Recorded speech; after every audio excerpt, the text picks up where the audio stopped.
네, 안녕하십니까. 이번 시간은 23장, 이제 5번째 강의, 합성 고분자에 대한 내용 마지막 시간입니다.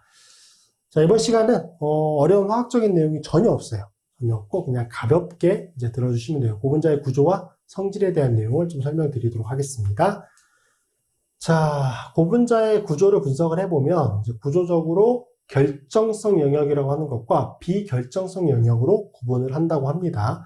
자, 고분자는 이제 결정성 영역, 크리스탈린 영역과 이제 에이모포러스 영역, 비결정성 영역으로 구분하는데, 자, 보시면 결정성 영역은 이런 부분들. 반데르발스 힘이 좀 크게 존재하는 경우들이고, 비결정성 영역은 상호작용이 거의 없는 부분들. 그래서 이렇게 두 개가 있고요. 결정성 영역은 분자 간 상호작용에 의해서 고분자 사슬들이 가까이 근접하여 배열되어 있는 부분. 이게 이제 결정성 영역이고, 폴리에틸렌의 결정성 영역은 반데르발스 힘에 의해서 탄소탄소 사슬이니까 반데르발스 힘에 의해서 서로 결박되어 있고, 나일론 사슬의 경우, 나일론 사슬은 폴리아마이드 고분자잖아요. 얘는 뭐에 의해서? 그쵸, 분자 간 수소결합에 의해서 서로 결박이 되어 있습니다. 그래서 그 분자 간 상호작용을 일으킬 수 있는 힘에 의해서 그것들이 굉장히 좀 타이트하고 가깝게 결합되어 있는 구조적인 위치, 부분, 그걸 뭐라고 부른다? 결정성 영역이라고 부른다. 비결정성 영역은 고분자 사슬의 이제 분자 간 상호작용이 약해요. 약해서 불규칙적으로 배열되어 있는 부분, 요거를 비결정성 영역이라고 부릅니다. 자, 결정성 영역은 잘 붙어 있잖아요. 그래서 굉장히 강해요. 강하고 단단하죠. 그래서 강직성과 관련이 있고, 비결정성 영역은 상호작용이 거의 없잖아요. 그래서 되게 유연해요. 그래서 유연성과 관련이 있다라고 알려져 있습니다. 자, 이제 고분자의 열적 성질인데, 유리 전이 온도, TG라고 되어 있는데, 단단한 비결정성 고분자가 부드러워지기 시작하는 온도, 이게 유리 전이 온도예요. 플라스틱 같은 거 한번 생각을 해보시면 딱딱하잖아요. 근데 그게 되게 따뜻한 데 놓여 있으면 이게 좀 흐물흐물해지잖아요. 그렇죠? 그런 거. 단단한 비결정성 고분자가 부드러워지기 시작하는 온도, 이게 유리 전이 온도. 그리고 유리 전이 온도보다 조금 더 중요하게 보일 게 용융 전이 온도, TM이라고 되어 있는데, 얘는 고분자의 결정성 영역이 녹아서 비결정성으로 되는 온도. 그게 용융 전이 온도예요. 보다 잘 정렬된 고분자가 높은 TM 값을 가지게 된다. 그러니까 잘 녹으려면은 결정성 영역의 그 분자 사슬들이 상호작용을 하지 않게끔 멀어져야 되잖아요. 그렇죠? 멀어져야 돼. 그래서 잘 정렬이 되어 있으면 얘를 떨어뜨리기가 어려운 거예요. 그래서 높은 온도를 올려야 되는 거지. 그래서 보다 잘 정렬된 고분자가 높은 TM 값을 가진다. 자, 플라스틱을 크게 두 가지 형태로 구분을 해요. 열적인 성질을 가지고 크게 두 가지로 구분을 하는데, 첫 번째 열 가주성 플라스틱, 서머 플라스틱이라고 되어 있어요. 열을 가했을 때 녹고 온도를 충분히 낮추면 다시 고체 상태로 되돌아가는 고분자, 이게 서머플라스틱. 높은 TG 값을 가지며 상온에서 단단하지만 가열을 통해 개개의 고분자 사슬이 서로 미끄러질 수가 있어요. 미끄러지게 되면은 결정성 영역이 비결정성 영역으로 되면서 녹아 들어가는 거죠. 자, 다수의 열 가주성 플라스틱은 약한 분자 간 힘으로 상호작용하는 고분자 화합물에 의해서 생성이 되고요. 폴리에틸렌, 폴리스타이렌, 폴리에틸렌, 테레프탈레이트, 페트, 폴리염화 비닐, 이런 것들이 이제 가장 대표적이다. 열 가주성 플라스틱이라고 하는 게 재활용이 되잖아요. 재활용이 되거든? 근데 모든 플라스틱 다 되는 건 아니고, 열 가주성 플라스틱이 가능해요. 얘를 녹여서 다시 이제 원하는 형태로 다시 만들어낼 수 있거든. 그래서 열 가주성 플라스틱만 재활용이 가능하다. 열 경화성 고분자 플라스틱, 서머세팅 폴리머, 서머세팅 플라스틱 이렇게 부르긴 합니다. 열 경화성 고분자는 뭐냐? 공유결합의 네트워크 구조를 형성하고 있어서 가열에도 다시 용융되지 않는 거예요. 가열에도 녹지 않는 거예요. 가열에도 녹지가 않고 액체상을 형성하지 못하는 고분자, 즉 한 번 굳어지면 다시 녹지 않는 고분자, 이게 서머세팅 폴리머, 열 경화성 고분자입니다. 자, 요거 같은 경우는 굉장히 고온으로 가열하게 되면은 타거나 이제 가루가 되거나 기체를 발생한다. 그러니까 타서 가루가 되거나 기체를 발생하는 그런 특징을 가지고 있습니다. 자, 에폭시 수지, 아미노 수지, 페놀 수지, 폴리에스테르 수지 이런 것들이 대표적이고요. 열 경화성 고분자의 가장 대표적인 고분자. 이거는 고분자의 가장 대표적인 걸로도 소개가 되는 물질이기도 하죠. 베이클라이트.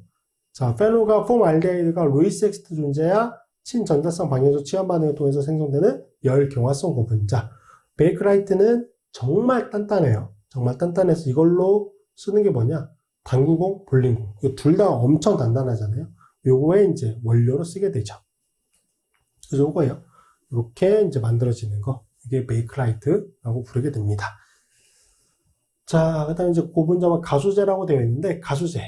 대부분의 고분자들은 너무 단단하고 부스러지기 쉬운 경향을 가지고 있어 다양한 분야에 응용되기가 한계점이 있습니다.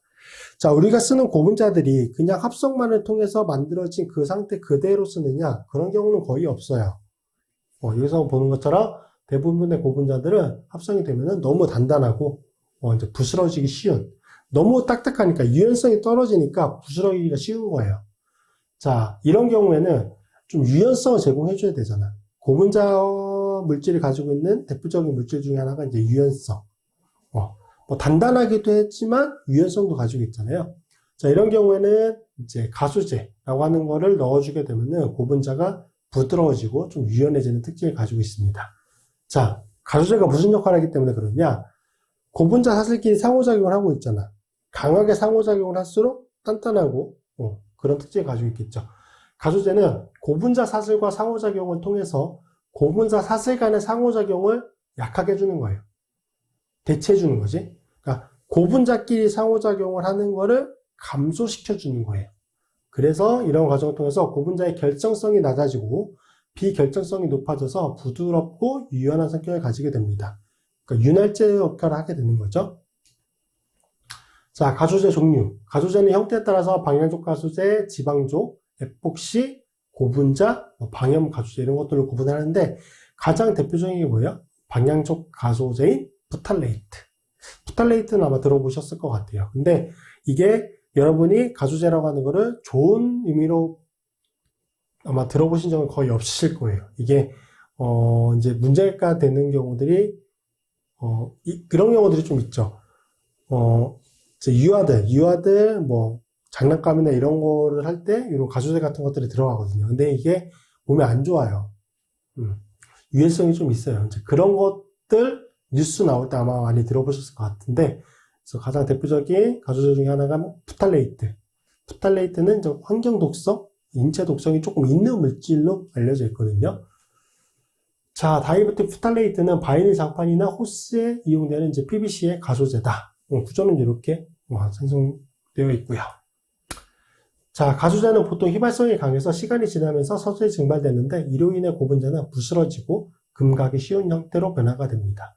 자, 아마 예를 들면 이런 것들, 고무호수 같은 거 아니면 튜브?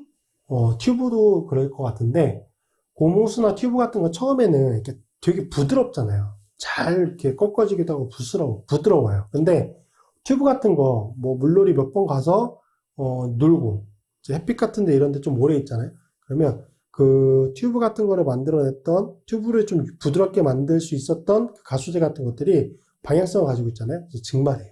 그래서 튜브나 호수 같은 거 햇빛이나 이런 외부적인 환경에 되게 오래 노출이 되잖아요. 그럼 어떻게 되냐면 단단해져. 그래서 아마 부스러지는 거 아마 보신 적 있을 거예요. 튜브 같은 거 이렇게 꺾어지거나 뭐 잘라지거나 그런 경우들이 있거든요. 이런 건 왜? 가소제가 이제 보통 휘발을 해서 유연성이 감소되는 거예요. 그런 특징을 가지고 있다. 일부 가소제들은 이제 환경 호르몬이나 발암 물질로 여겨지고 있어서 이를 대체한 새로운 가소제 개발이 이제 활발히 진행되고 있는데 아직까지도 이런 것들이 많이 사용되는 이유는 뭐예요? 되게 저렴하기도 하고 다루기도 쉽고. 그러니까 소비자 입장을 생각하는 게 아니라 제조사 입장을 생각하는 거죠. 제조사 입장에서 이걸 쓰면은 편해요. 기존에 많이 사용했었고, 뭐 어떻게 써야 이제 뭐 유연성이 만들어지는지 이런 것들에 대한 정보도 굉장히 많을 거잖아요. 그러니까 쓰는 거예요. 그래서 이를 대체할 가소제들이 이제 개발이 되고 있다라고 되어 있는데 실제 대체가 되는 경우는 거의 없어요. 거의 없더라고. 그런 특징을 가지고 있다. 이런 거 괜찮은 것만 만들어내도 좋죠. 좋습니다. 여러 군데 기여를 할 수 있죠. 본인한테도 기여할 수 있고. 자, 이렇게 해서 이제 이번 시간까지 해서 고분자에 대한 내용을 전체적으로 설명을 드렸는데, 이번 시간에, 마지막 시간에 설명드린 거는 그냥 진짜 이것도 넘어가도 돼요. 시간 없으신 분들은 넘어가셔도 되는 내용이고, 여기는 몇 개 나올 수 있는, 여기도 나올 수 있는 것들이 조금 정해져 있죠.